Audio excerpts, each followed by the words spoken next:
Madame, Monsieur, bonjour et bienvenue dans le JT. Je suis heureuse de vous retrouver pour une nouvelle semaine d'actualité juridique. Découvrons tout de suite les titres de ce lundi 29 juin. Impôts locaux des entreprises, travailleurs handicapés et baux professionnels et commerciaux. On ouvre donc tout de suite cette édition avec une information concernant les impôts locaux des entreprises.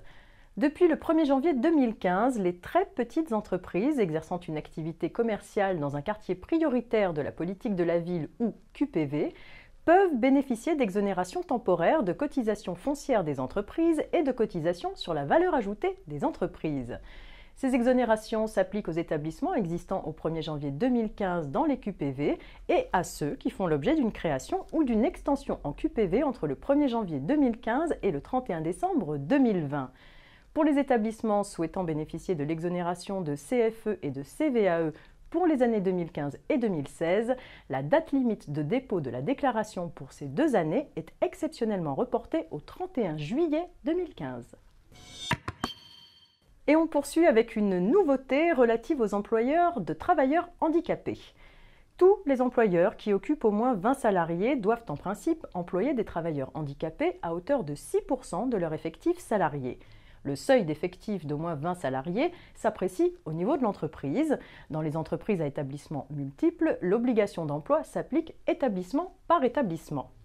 Depuis le 14 juin 2015, dans les entreprises à établissement multiples, la déclaration annuelle d'emploi des travailleurs handicapés doit être établie par l'établissement soumis à l'obligation d'emploi, qui est défini comme celui dont le chef dispose d'un pouvoir de direction incluant le recrutement et le licenciement du personnel.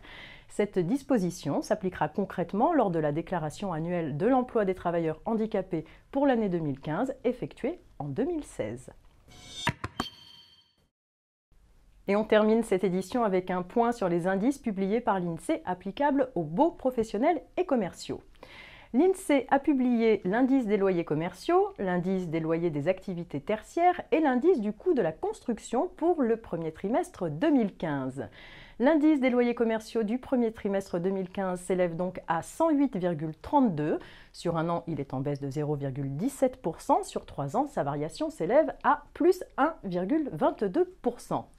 L'indice des loyers des activités tertiaires du premier trimestre 2015 s'élève quant à lui à 107,69 et augmente donc de 0,29% sur un an. Sur 3 ans, sa variation s'élève à plus 2,26%. Et enfin, l'indice du coût de la construction du premier trimestre 2015 s'élève à 1632 contre 1625 au quatrième trimestre 2014. Sur un an, il est en baisse de 0,9% après une hausse de 0,62% au quatrième trimestre 2014. Sur 3 ans, l'ICC est en hausse de 0,93% et sur 9 ans, il est en hausse de 19,82%. C'est la fin de ce JT, je vous souhaite un très bon début de semaine à tous et je vous retrouve demain.